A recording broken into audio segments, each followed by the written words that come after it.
Tesla's rise starts as a contrarian bet that electric cars didn't have to be slow, small, or apologetic.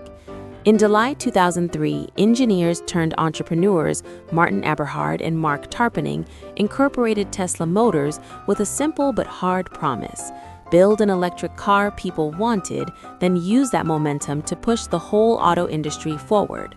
1. The early idea: make EVs aspirational, not responsible. At the time, mainstream EV ambition had largely collapsed after early experiments. Tesla's founders saw a gap. Battery tech was improving, consumer electronics had trained people to accept software-driven products, and climate and energy concerns were growing. Their first strategic choice was bold: start at the high end. Premium products can hide early costs, attract attention, and fund improvements. It's the same playbook used in other tech categories: launch expensive, learn fast, then scale down market. 2. Funding, leadership, and the technology company identity. In early fundraising, Tesla connected with Elon Musk, who led the first major round and became chairman and later CEO. From the beginning, Tesla pushed an identity that was unusual for an automaker. It wanted to be a technology company that manufactures cars, with core advantages in batteries, software, and electric drivetrains. That framing mattered. It influenced hiring, design priorities, and the willingness to take Silicon Valley-style risks: fast iteration, vertical integration, and shipping improvements continuously rather than waiting for multi-year model cycles. 3. Roadster, the impossible first product that changed the narrative. 2008. Tesla's first production car, the Roadster, arrived in 2008. The Roadster didn't try to be practical for everyone. It tried to be undeniable. It made a statement: EVs could be quick, desirable, and premium, turning electric from a compromise into a flex. Even people who never planned to buy one began to mentally refile EVs from golf carts to real cars. Behind the scenes, this was also where Tesla's operating style began to form. Hard vertical decisions: if a supplier couldn't meet the spec, Tesla would try to engineer around it. Software-first thinking: treat the car like an updatable product, not a finished appliance. And brand-driven engineering: performance and design were not optional features, they were the marketing. 4. Survival and credibility: becoming a public company. 2010. One of the most pivotal rise moves was financing. In June 2010, Tesla launched its IPO. Tesla's own investor materials note the IPO date as June 29, 2010, priced at $17 per share, trading under TSLA. This moment did two things at once. It gave Tesla more oxygen, capital, visibility, and a path to fund the next stage. It forced Tesla into the public spotlight, where quarterly results would amplify every win and every stumble. Tesla's rise has always been a public performance, the market watching production ramps, new product promises, and the long march toward profitability. The IPO turned that into a permanent feedback loop. 5. Model S, the product that made Tesla real. 2012. If the Roadster changed the conversation, the Model S changed expectations. Tesla began producing the Model S sedan in 2012. The impact wasn't just that Tesla built an attractive EV, it was that Tesla built a car that could compete emotionally with top-tier luxury sedans while introducing a different idea of what a car could be: software-driven, updatable, and designed around the battery pack. Tesla itself highlighted how the Model S became highly award-winning soon after launch, and the broader implication was bigger than one model. Range confidence: longer-range EVs start to feel like cars, not projects. Performance identity: acceleration becomes a headline feature, not a niche metric. Interior as interface: people begin to expect screens, features delivered via software, and a UI that evolves. 6. The hidden engine of the rise: narrative and infrastructure thinking.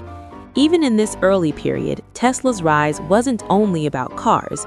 It was about converting disbelief into belief: investors, customers, and eventually competitors. The Roadster and Model S were proof points. The IPO was a fuel line. A useful way to understand Tesla's early rise is as a chain of belief upgrades. EVs can be fast, Roadster. EVs can be luxurious and practical, Model S. This company can attract capital and scale, IPO. By 2012, Tesla had not won, but it had achieved something rare. It had made a future feel plausible, and that's the first phase of every big industrial shift. After the Model S, Tesla's rise becomes less like a startup story and more like a manufacturing epic, building factories, redesigning supply chains, and trying to mass-produce technology at automotive scale without losing the speed of software culture. From cool car to platform, expanding the lineup, 2015-2020. Tesla's next phase was expanding from one breakthrough sedan into a multi-model family. Model X, 2015, Model 3, 2017, Model Y, 2020. This sequence matters because it represents Tesla's down-market push. Model 3 and Model Y weren't just new cars, they were the attempt to turn Tesla into a high-volume manufacturer. And with that came Tesla's most defining operational battle, manufacturing. The core challenge of Tesla's rise, production, not invention. Many companies can design a great prototype. Few can make hundreds of thousands and then millions reliably. Tesla's rise is inseparable from learning how to mass produce. Battery supply scaling, automation that works in real factories, not slides, quality control at volume, global logistics and localized manufacturing. In practice, Tesla became famous for moving fast and iterating publicly. That speed created both advantages, rapid improvement, cost reduction, continuous feature delivery, and drawbacks, quality controversies, uneven fit and finish stories, and pressure cooker production ramps. But the direction was clear. Tesla was building a machine that builds machines, a manufacturing philosophy that treats factories as products, not just buildings. Vertical integration, the Tesla method. Tesla's rise is also the rise of a particular strategy, vertical integration. Own more of the stack than traditional automakers usually do. Where many automakers rely on large supplier networks for key systems, Tesla tends to push toward in-house software and core electronics, deep battery partnerships and in-house battery ambitions, power electronics, motors, and system-level integration, a direct-to-consumer sales approach in many markets. This helps explain why Tesla can sometimes change prices, features, and configurations quickly. It's not coordinating as many separate corporate entities. The trade-off is that Tesla carries more execution risk internally.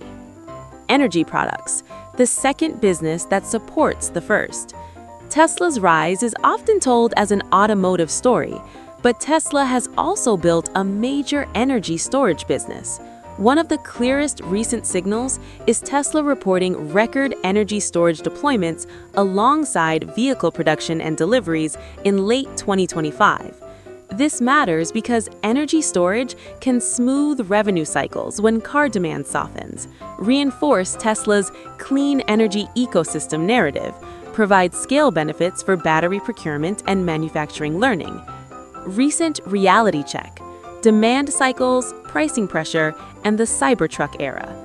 In the 2020s, Tesla's rise enters a more mature stage. Competition increases, EV adoption becomes mainstream, and growth isn't just about more people discover EVs. It becomes about economics, pricing, margins, product mix, and differentiation. The Cybertruck, 2023, is part of this era, an attention magnet and a manufacturing challenge due to its unconventional design and new production approach. And in early 2026, multiple outlets reported Tesla introducing a more affordable Cybertruck trim and cutting prices on variants to stimulate demand, illustrating how Tesla uses pricing as a lever when the market gets tougher. At the same time, Tesla's own reporting shows it can still move enormous volume operationally. For Q4 2025, Tesla reported producing over 434,000 vehicles and delivering over 418,000 vehicles. That scale, quarter after quarter, is the industrial proof that separates Tesla from most would-be challengers. What the rise of Tesla really is and why it's unusual. Tesla's rise isn't one thing, it's several rises stacked together. A product rise, making EVs desirable, Roadster to Model S, a capital rise, becoming a public company and using markets to fund expansion, IPO, a manufacturing rise, learning to mass produce at global scale, Model 3 Y era, a narrative rise, turning the company into a symbol of EVs, software-defined cars, and a faster innovation tempo, a systems rise, vehicles plus charging plus energy storage as a reinforcing ecosystem. Most automakers are great at manufacturing, but slower at software and iteration. Most tech companies are great at iteration, but avoid manufacturing risk. Tesla tried to combine both.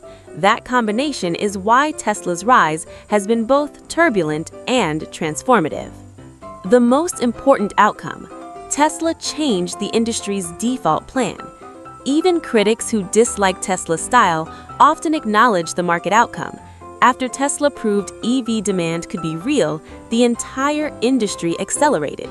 The default future of the car business shifted toward electrification, software-defined features, and battery supply chain strategy. That's the final lens for Tesla's rise. It didn't just grow, it forced the world to update its assumptions. After proving it could build a world-class product, Tesla faced the hardest question in the car business: can you manufacture at scale? Making a few thousand premium cars is difficult. Making hundreds of thousands while protecting margins, quality, and brand turns into an entirely different sport. This is where many ambitious automakers fail. Tesla's rise, from this point onward, is a story of factories as weapons, speed as strategy, and pain as tuition. Scaling is not more of the same, it's a new company. A common mistake is believing that growth is linear. You build a great product, then simply build more. In reality, scaling changes everything. A small team can fix problems manually. A large factory must prevent problems automatically. Early customers tolerate quirks. Mass customers compare you to every other brand. A handful of suppliers can be managed by relationships. Global supply chains demand systems. Tesla had to transform from a product-led startup into an industrial operator while still acting like a software company. That hybrid identity, half Silicon Valley, half Detroit, became both Tesla's advantage and its constant tension. 2. The Model 3 era, production hell as a turning point. The move toward a more affordable, higher volume car forced Tesla into the brutal reality of automotive production. High-volume manufacturing isn't just welding and painting, it's scheduling thousands of components to arrive at the right hour, to the right station, with the right tolerances, every day without exception. Tesla's culture leaned toward bold automation and rapid iteration. Sometimes that worked, sometimes it created bottlenecks that required quick redesigns. The lesson was simple and expensive. Automation is only powerful when the process is stable. If the process is still changing, automation can lock in problems.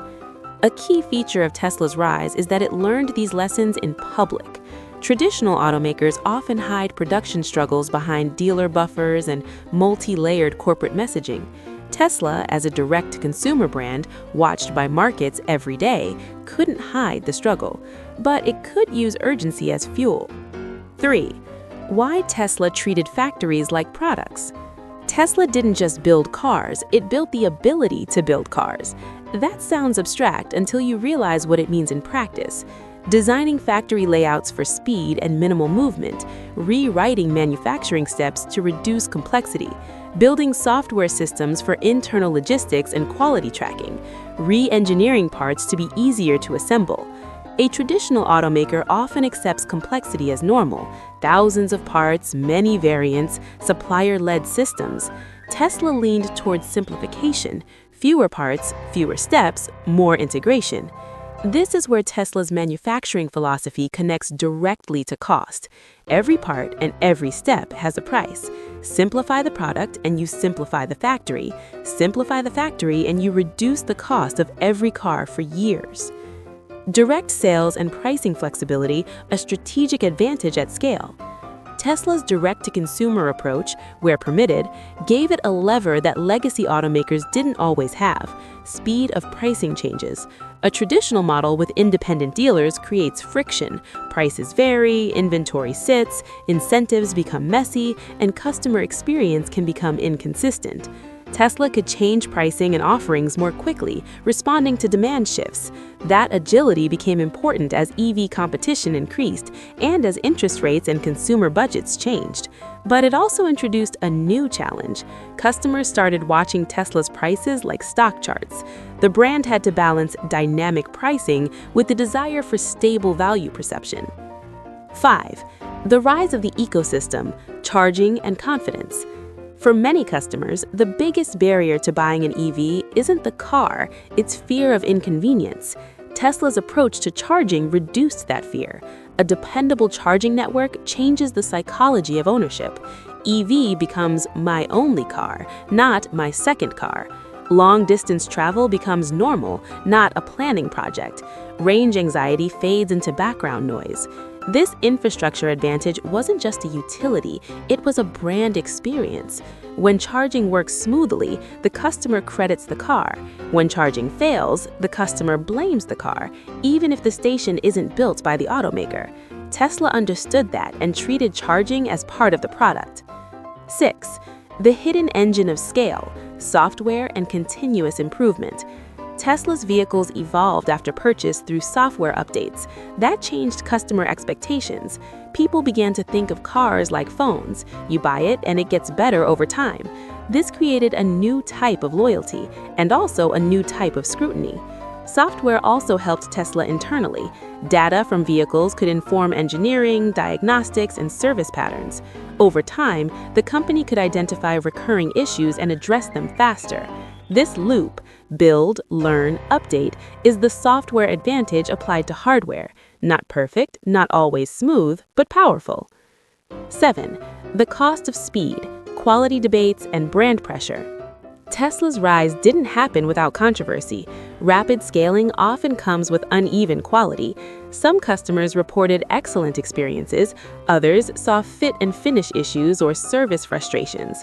These stories spread quickly because Tesla is heavily discussed online. But the long-term question isn't whether Tesla had problems, all automakers do.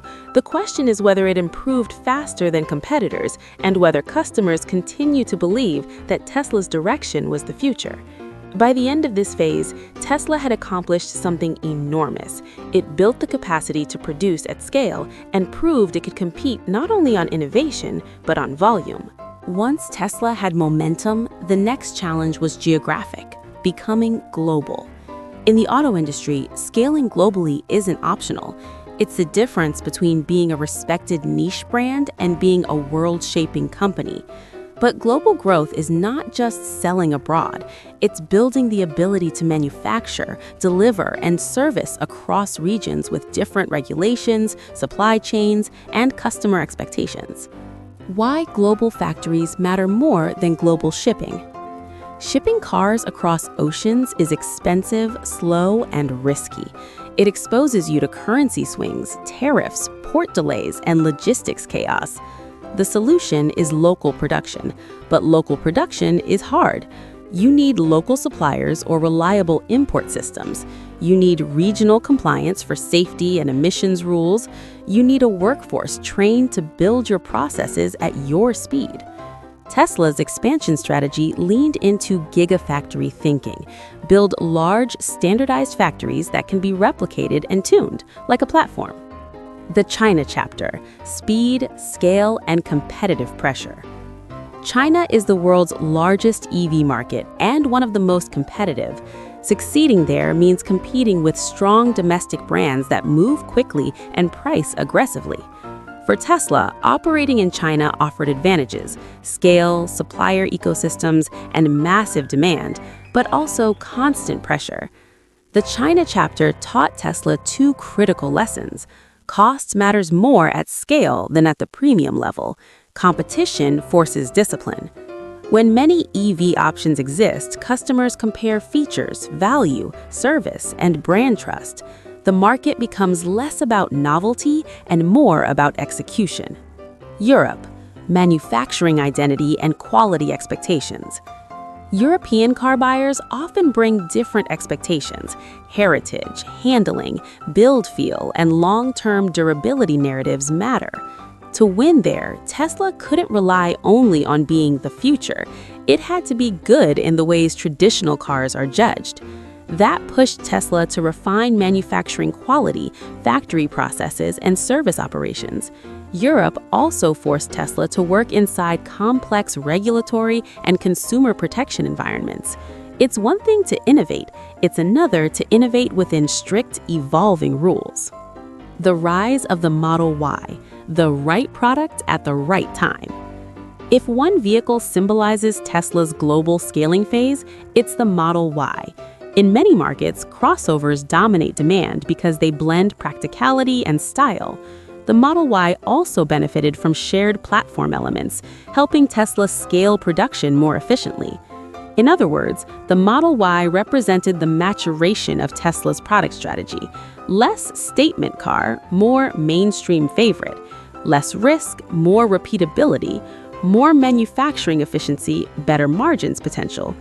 It's hard to overstate how important a mainstream, high-volume product is to global dominance.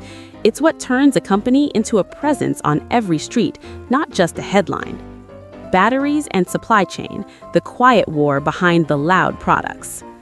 Tesla's rise has always depended on batteries, and batteries depend on supply chains.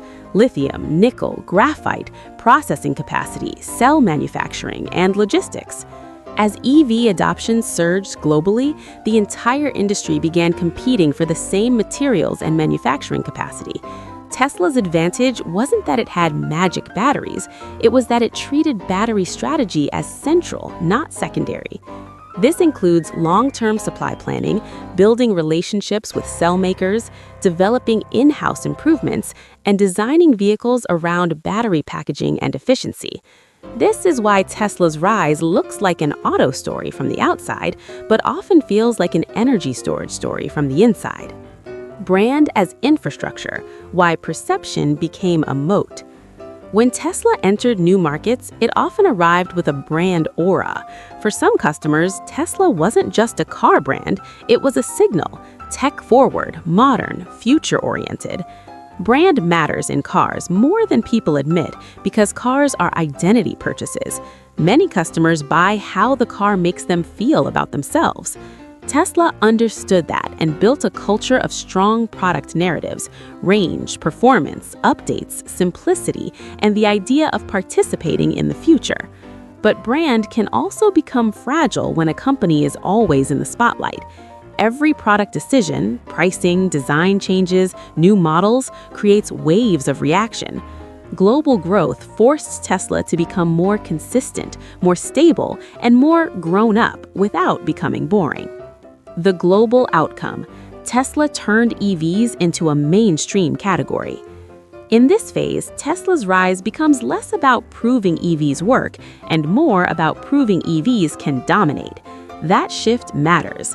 Once a technology becomes mainstream, the winners are not only the inventors, the winners are the operators, those who can manufacture efficiently, deliver reliably, and innovate fast enough to stay ahead. Tesla made itself one of the defining operators of the EV era. A company's rise doesn't end when it becomes big, it ends when it stops growing in meaning. For Tesla, the next stage of rise is about more than selling cars. It's about whether Tesla can define the next generation of transportation and energy, or whether it becomes simply one strong automaker among many. 1. Autonomy as the ultimate narrative. Tesla has long framed autonomy as a major future driver. Autonomy is the kind of technology that can reshape everything: ownership models, safety outcomes, urban design, even how people think about commuting. But autonomy is also exceptionally difficult. It requires not just clever software, but reliability across endless edge cases. The promise is enormous. The execution is brutal. From a business perspective, autonomy represents a potential software-style upside in a hardware industry, higher margin revenue layered on top of car sales. If Tesla can deliver true autonomy at scale, it changes the company's identity again, from automaker to mobility platform. Whether that happens quickly or slowly, Tesla's insistence on software and data loops is already influencing the entire industry. Nearly every major automaker is now racing to become more software-defined. 2. Product diversification. Why Cybertruck matters beyond its sales. New products do more than add revenue. They test whether a company still has creative force. The Cybertruck era shows Tesla trying to expand identity. It's not a cautious product, it's a statement product. And statement products do two things. They pull attention, free marketing. They stress test manufacturing, new materials, new shapes, new tooling. Even if a bold product is polarizing, it can keep a brand culturally alive. For Tesla, cultural relevance is a competitive asset. It helps recruit talent, maintain hype, and stay on the front page in a crowded market. 3. Competition gets real when everyone sells EVs. In the early years, Tesla's main competitor was skepticism. Now, the competitor is choice. When consumers can choose among many EVs, the battle shifts. Price and monthly payment sensitivity, charging reliability and convenience, service experience and parts availability, build quality consistency, brand trust and resale value, feature differentiation and software stability. Tesla's advantage is still its integrated ecosystem and software-first approach, but it can no longer rely on being the only cool EV. It has to win the boring battles too. 4. The pricing weapon: growth versus margin. Tesla has repeatedly used pricing adjustments to manage demand. This is a powerful tool in a volatile market, but it comes with trade-offs. Lower prices can increase volume and protect market share, but lower prices can compress margins and unsettle customers who bought earlier. Frequent price changes can train customers to wait for the next drop. The mature phase of Tesla's rise is about mastering this balance, staying accessible enough to grow while staying premium enough to protect brand power and financial strength. 5. Energy storage and grid relevance, the quieter rise inside the rise. Tesla's energy business, especially storage, has been growing into a major pillar. This matters because the world's shift to renewables increases demand for grid balancing and storage. In many ways, energy storage is the missing piece that makes large-scale renewables more reliable. This business also has strategic synergy. Batteries at scale reduce costs through learning. Manufacturing improvements transfer across product lines. The clean energy ecosystem narrative becomes tangible. If cars are Tesla's headline, energy can be Tesla's foundation. 6. What determines whether the rise continues? Tesla's future rise is not guaranteed. It will be shaped by a handful of factors: execution quality at scale, consistency wins mature markets, battery cost and supply resilience, the industry's core constraint, software leadership, staying ahead in UI, features, and integration, autonomy progress. If real autonomy arrives, it could redefine Tesla's value, brand trust, how Tesla manages controversies, service, and customer satisfaction, global policy and infrastructure. EV adoption depends on charging and regulation too. Tesla rose because it was early, bold, and fast. Staying on top requires something different: discipline, stability, and continuous reinvention. 7. The big picture: Tesla's rise as a blueprint. Tesla didn't just create a popular car company, it offered a blueprint that others are now copying. Software-defined vehicles, over-the-air updates, battery-first design, direct customer relationships, high-speed iteration, factory innovation as competitive edge.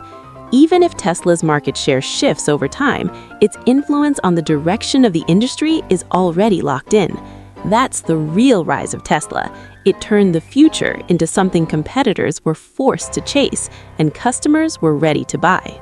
Tesla's rise isn't only about being first. Plenty of first movers lose. Tesla stayed on top for so long because it built multiple moats at the same time, and each moat reinforced the others.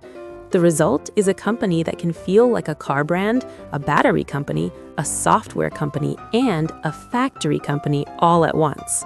That mix is hard to imitate because rivals usually excel at one or two pieces, not the whole chain. 1. The compound advantage: speed plus integration. Most automakers are excellent at building cars with stable processes, but they often move slowly. Most tech companies move fast, but avoid the pain of factories. Tesla tried to combine the best of both worlds: move like tech, build like industry. The integration part is key. When you control more of the stack, you can make big improvements without waiting for suppliers or partner roadmaps. Tesla can revise software, electronics, user interface, drivetrain behavior, and many manufacturing decisions under one roof. That means new features can ship via updates rather than model year changes. Bugs can be fixed and refined faster. Manufacturing decisions can be aligned with product decisions. Costs can drop through part simplification and redesign. Competitors can copy individual features, but copying the operating system behind those features is much harder. 2. Software-defined car, the psychological shift Tesla created.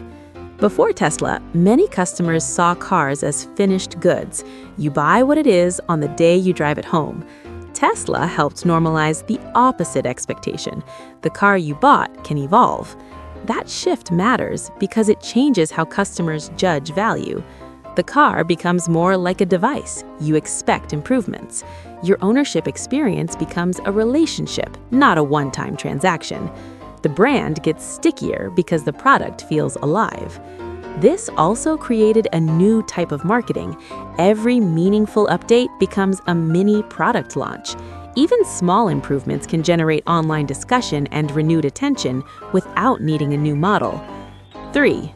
Data feedback loops, learning at a different speed. A modern Tesla is effectively a rolling sensor platform that creates a feedback loop. Cars in the real world generate performance and reliability data, engineering teams spot patterns and edge cases, updates and improvements get deployed, the fleet's behavior shifts, and the cycle repeats. In manufacturing, too, data-driven improvement matters. When a factory can measure variation, defects, rework rates, and throughput with high clarity, it can improve faster.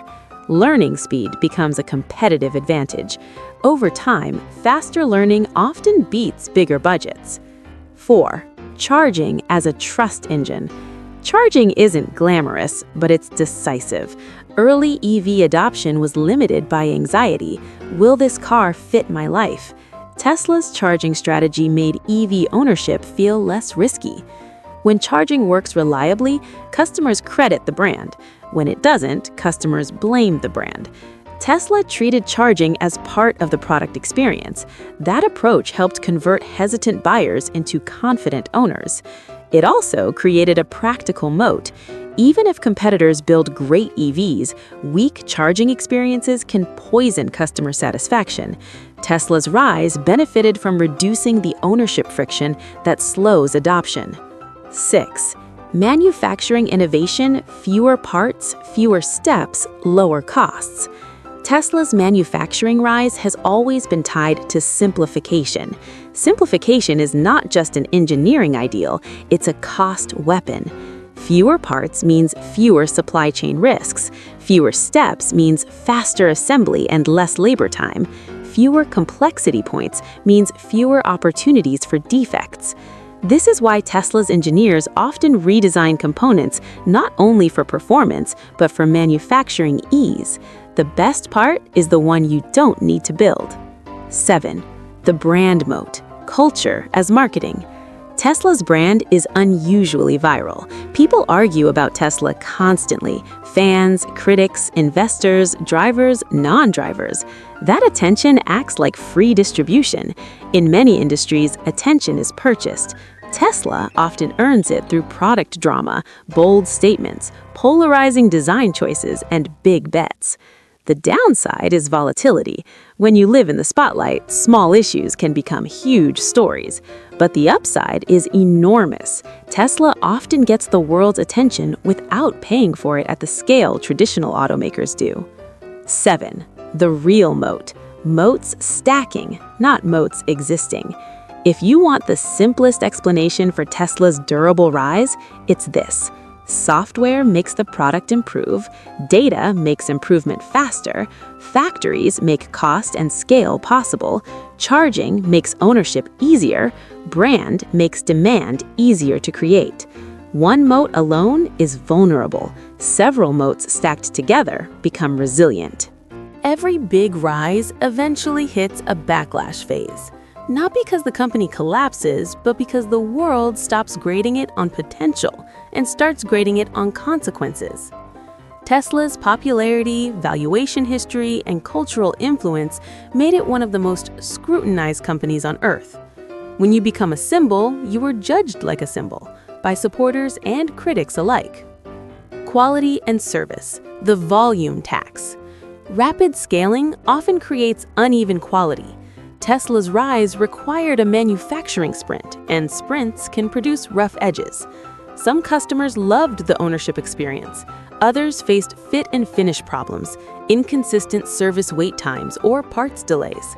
This is normal in a scaling story, but Tesla's situation is intensified by two factors. Its customers are very online and vocal, and the company's image is tied to excellence and innovation. When your brand promises future perfection, customers become less forgiving of present imperfections. Safety and automation, the hardest debate. Tesla's automation narrative is powerful because it suggests a future of safer roads and easier travel, but it's also the most controversial domain because safety is not a feature, it's a moral category. Public debates around driver assist systems tend to center on how drivers understand system limits, how the systems are named and marketed, how regulators classify and evaluate performance, how the company communicates incidents and improvements. The core tension is simple. Pushing innovation fast can deliver benefits quickly, but it can also create misunderstandings if humans assume the system is more capable than it is. In the backlash phase, communication becomes as important as engineering. Labor, workplace claims, and reputation pressure. As Tesla scaled, it entered the world that large manufacturers live in. Labor concerns, workplace safety expectations, union debates, legal claims, and cultural reputation battles. Big factories create big human systems, and big human systems generate friction. This matters for Tesla's rise because reputation affects talent recruitment, government relations, consumer trust, investor confidence. A mature Tesla has to win not only the product race, but the institutional race. Pricing swings and consumer psychology. Tesla's ability to adjust pricing fast is a strategic tool, but it can also create customer frustration. When prices drop soon after purchase, buyers can feel punished for being early. When prices rise, buyers can feel locked out. Over time, this can train the market to wait, which creates demand volatility. Managing pricing becomes not only a financial decision, but a trust decision. The CEO effect, when the leader becomes part of the product. Some brands have a visible CEO. Tesla's brand has at times been tightly associated with Elon Musk. That brings both lift and drag. Lift, attention, narrative energy, and big mission storytelling. Drag, controversies, polarization, and reputational crosswinds. When the leader becomes part of the brand identity, every public moment can influence consumer perception. Tesla's not only competing in engineering and manufacturing, it is competing in cultural interpretation. Regulation, from Wild West to rulebook. Early disruptive tech often grows faster than regulation. Eventually, regulation catches up.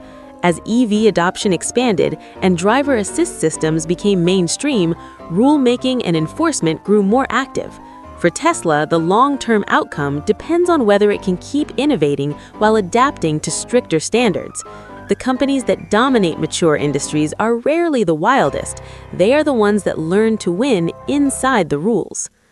Backlash is not failure, it's a maturity test. Here's the key. Backlash doesn't mean Tesla stopped rising. It means Tesla reached a level where it must now prove consistency, not just brilliance, stability, not just speed, responsibility, not just ambition. Many companies die in this phase. Others evolve and become institutions. Tesla's first rise was about proving electric cars could be desirable and scalable. The second rise, if it happens, will be about proving Tesla can define the next layer of value: autonomy, robotics, energy infrastructure, or manufacturing breakthroughs that lower costs dramatically. This is where Tesla's story stops being a company and becomes a platform. The next growth engine must be bigger than more cars. As the EV market becomes crowded, Tesla can't rely only on selling more vehicles at similar margins.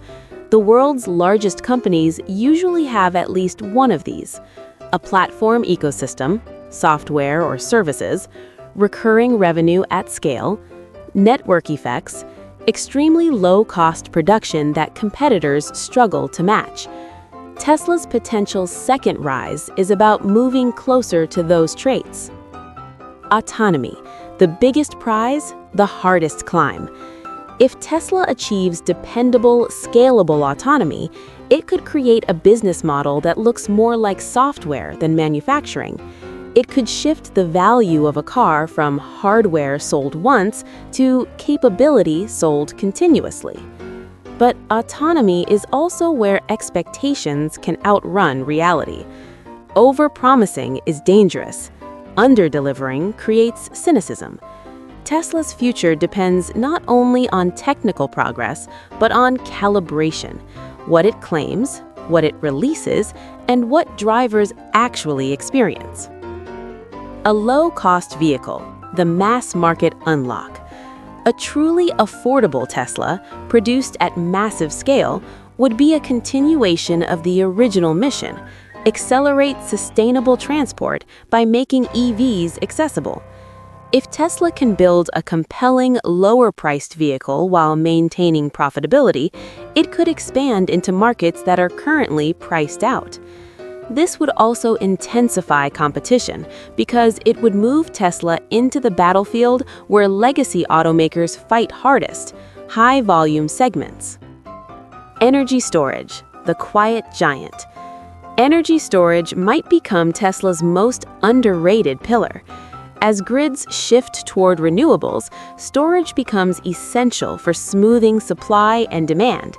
If Tesla grows storage deployment and improves costs, it could become a major infrastructure player, not just a vehicle maker. In a world where electricity becomes the new oil, companies that can store and manage electricity cheaply become extremely important.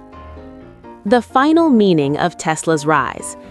Tesla's rise is already historically significant because it changed what the auto industry believes is possible. Whether Tesla becomes the permanent leader or one of several giants, its impact is locked in. EVs became aspirational, software became central, charging became part of the product, factories became innovation engines.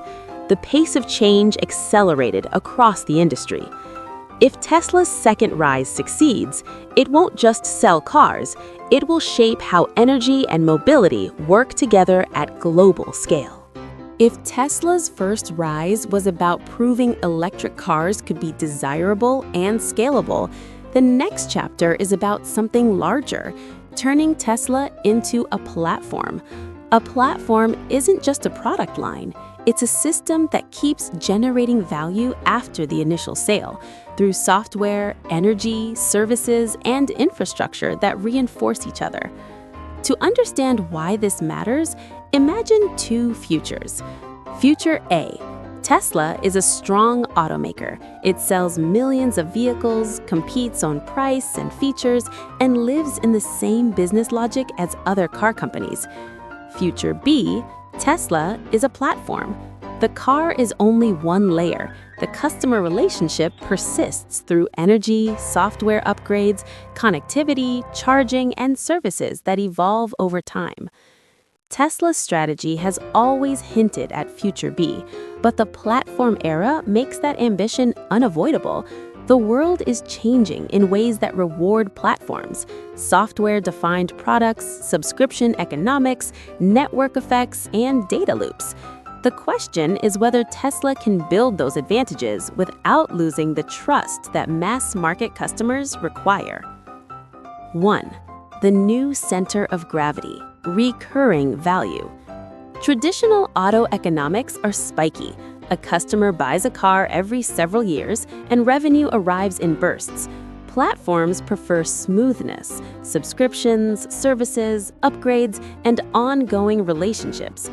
Tesla's path to recurring value can take several forms: software features that improve over time and can be upgraded later, connectivity and infotainment services, energy products that continue delivering value, and sometimes recurring service revenue, maintenance and service experiences that are more integrated and predictable, insurance and financing, where available, tying customer lifecycle deeper into Tesla's ecosystem. The advantage is obvious. Recurring revenue tends to be more stable and can support big investments. The risk is also obvious. Customers hate feeling nickel and dimed. The platform era must be built on genuine value, or it becomes a reputation trap. 2. The car as a software endpoint. In a software-driven world, each Tesla becomes a living endpoint, connected, updatable, and measurable. This creates an opportunity that traditional automakers historically didn't prioritize: fleet-level learning. When a product is connected, every improvement can be deployed faster. But the deeper advantage is not updates themselves, it's the feedback loop. Owners drive in real conditions, the system learns what works, what breaks, what confuses users, engineering adjusts the product and internal tools, the next update improves the fleet, the cycle repeats. This is the compound interest of product development. It can create a gap between companies that learn weekly and companies that learn yearly. However, this also requires restraint. Connected products create expectations for stability, privacy, and clear communication. If updates surprise customers or change behavior in ways they don't like, the same mechanism that creates loyalty can create backlash. 3. Charging becomes a network, not a feature. Charging is often described as infrastructure. In the platform era, it becomes something closer to a network, and networks create their own gravity. A reliable charging network does more than enable road trips. It shapes consumer psychology. It reduces anxiety and increases purchase confidence. It lowers perceived switching costs, like, "I can live with this." It becomes a social proof system. People see chargers, so they believe EVs are normal. It can generate partnerships and interoperability decisions that influence the entire industry. If charging access becomes more open and standardized, Tesla's advantage shifts from exclusivity to experience quality.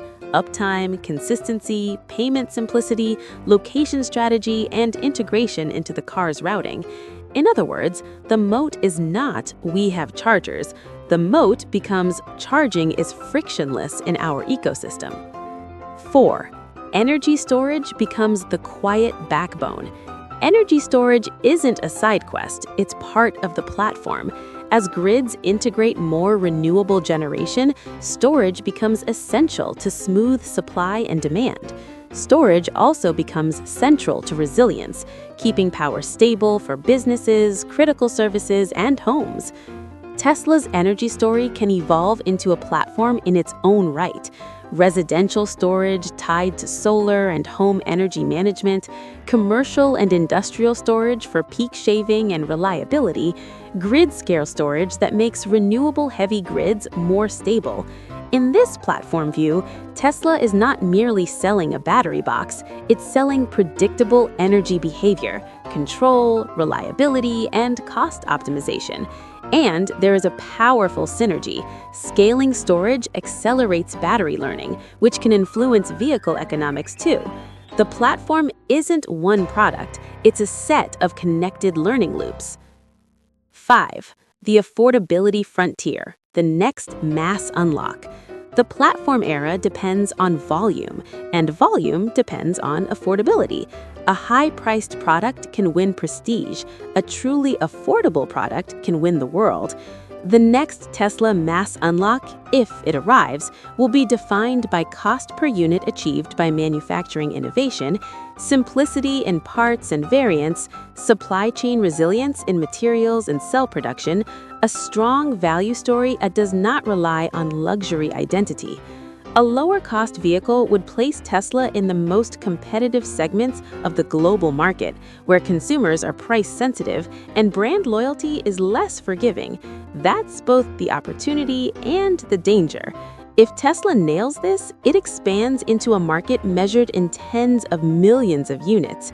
If Tesla misses, through quality issues, unclear positioning, or thin margins, it could damage brand trust. The platform era is not just go cheaper, it's go cheaper while staying reliable and lovable. 6. The trust problem. Platforms must feel fair.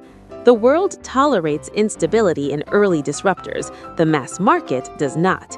If Tesla wants to become a platform, it must master fairness perception, pricing changes that don't feel like punishment, feature packaging that feels honest, clear communication about capabilities and limits, service experiences that feel consistent, not chaotic, updates that feel beneficial, not unpredictable. This is not a small issue. In a platform business, trust is the ultimate currency. Without trust, recurring revenue becomes recurring resentment. 7. The platform paradox, speed versus stability. Tesla's identity is speed, but platforms must be stable.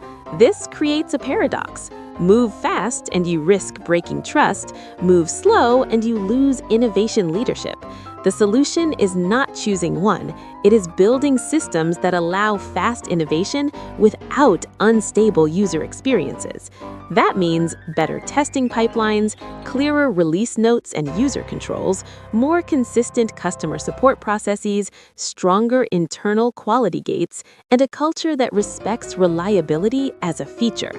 The platform era forces Tesla to become more disciplined, not less ambitious. 8. What winning looks like in Part 9.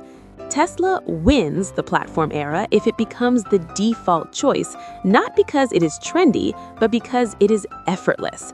Effortless ownership, effortless charging, effortless energy management, effortless updates that add value, effortless service experiences. The more effortless the system becomes, the more the platform strengthens itself. And the more the platform strengthens itself, the harder it becomes for competitors to replicate the total experience. This is the new definition of Tesla's rise, from being the company that proved EVs could be cool to becoming the company that makes electric living feel normal, reliable, and integrated. There's a strange fate that hits many disruptive companies. They win, and then they become ordinary. Not in the sense of being bad, but in the sense of being part of the furniture. People stop talking about the innovation and start talking about the monthly payment. For Tesla, the maturity test is this. Can Tesla stay iconic while becoming ordinary? Because the future Tesla wants is not a niche of enthusiasts. It's the broad mass of everyday drivers, families, commuters, and small business owners who don't want drama. They want predictability. The company that thrives in maturity is rarely the one that can do the boldest stunts. It's the one that can deliver consistently. This is where the Tesla story changes from myth to institution. 1. The 3 types of customers Tesla must satisfy. Tesla now serves 3 different customer mindsets, and they want different things. The believer buys Tesla as a statement of future and mission. The pragmatist buys Tesla because it's the best value or the easiest EV to live with. The skeptic-turned-buyer buys Tesla cautiously after comparing many options. The believer forgives imperfections because they care about the story. The pragmatist does not. The skeptic-turned-buyer is the least forgiving because they're watching for confirmation that the critics were right. In a mature market, the pragmatist and skeptic segments grow. Tesla must keep them happy without losing the believers who amplify the brand. 2. Quality becomes a marketing channel. At scale, quality is not just engineering, it is marketing. A car with consistent build quality creates free marketing because customers recommend it. A car with uneven quality creates negative marketing because owners warn others. The internet magnifies both. Tesla's maturity success depends on compressing variants, fewer surprises, fewer edge case ownership stories, fewer service nightmares. The goal isn't perfection, the goal is predictability. In a mature market, customers stop buying the promise of improvement and start buying the expectation of reliability. 3. Service, the hidden battlefield that decides loyalty. Service is where brands either become trusted or become avoided. Even if the product is great, a poor service experience can poison it. EVs bring different service patterns than combustion cars, but they still require support: tires, repairs, parts, bodywork, and diagnostics. The maturity test is whether the service feels accessible, transparent, timely, consistent across regions, calm rather than chaotic. A mature Tesla needs a service system that feels like a strong utility. You don't think about it until you need it, and when you need it, it works. 4. Pricing strategy. Stop training customers to wait. If customers begin to expect frequent price drops, they delay purchases. That creates demand volatility. Volatility hurts manufacturing efficiency and financial planning. Tesla's advantage is pricing agility. Tesla's risk is pricing credibility. In maturity, Tesla must shift from price as a weapon to price as a promise. That doesn't mean prices never change. It means changes must feel rational and fair. The brand can't feel like a roller coaster. A stable pricing narrative increases trust and encourages people to buy when they are ready rather than when they think the next drop is coming. 5. Differentiation. When everyone has EVs, what makes Tesla special? The early days were simple. Tesla was special because Tesla was. The mature market is different. Competitors will offer good range, fast charging, strong safety ratings, nice screens, driver assistance features, competitive pricing. So Tesla's differentiation must evolve. The strongest mature differentiation tends to be the boring kind. The overall experience feels more coherent and less frustrating. Winning in maturity often means smooth software, reliable charging integration, low annoyance factor, simple ownership, strong resale perception, consistent service. In other words, Tesla must become the least stressful EV. 6. Brand and cultural polarization. Managing the temperature. Tesla's brand has lived in high temperature, intense fans, intense critics, constant discourse. That's useful when you're trying to be noticed. It's risky when you're trying to become the default choice for families and cautious buyers. In a mature phase, requires lowering the temperature without losing identity. This can be achieved through more consistent messaging, less drama around product decisions, clear, careful communication about capabilities, a stronger focus on customer outcomes rather than headlines. This is hard for Tesla because attention has been a fuel source, but attention is not always healthy. A mature brand can still be exciting, but it must feel safe and trustworthy. 7. The ordinary icon problem. Tesla wants to remain iconic, aspirational, innovative, ahead, but the mass market wants ordinary, reliable, predictable, familiar. The best companies manage this by separating the layers. The base product is stable and dependable. Innovation happens in controlled releases. Enthusiasts can opt into cutting-edge features. Mainstream customers can choose a calm, stable experience. This layered approach allows Tesla to keep pushing forward without forcing every customer to live at the frontier. 8. The maturity test is really about identity. In the early rise, Tesla's identity was, "We are proving the future." In maturity, Tesla's identity must become, "We are delivering the future every day." That is a harder identity. Proof is a moment, delivery is a habit. If Tesla passes this test, it won't just remain a leading brand, it will become one of the foundational institutions of the electric era. When historians look back at Tesla, they may not focus on a single model or a single year. They will likely focus on a shift in assumptions. Before Tesla's rise, the default assumption was that electric cars would stay small or niche for a long time. After Tesla's rise, the default assumption became that the future of cars would be electric and software-defined. That's an enormous historical achievement, but the long game is still being written. The next 20 years will determine whether Tesla is remembered as the company that ignited the shift, the company that dominated the shift, or one of several giants that carried the shift forward. The outcome depends on a few deep forces. 1. The battery curve, the gravity of cost and supply. Battery cost and supply resilience will remain the central constraint in the electric era. As costs fall, the market expands. As supply tightens, prices rise and adoption slows. Tesla's long game depends on staying ahead on battery sourcing strategy, manufacturing learning rates, chemistry evolution and packaging efficiency, recycling and material recovery systems, supply chain risk management. The company that can produce reliable batteries at low cost and huge scale gains a structural advantage.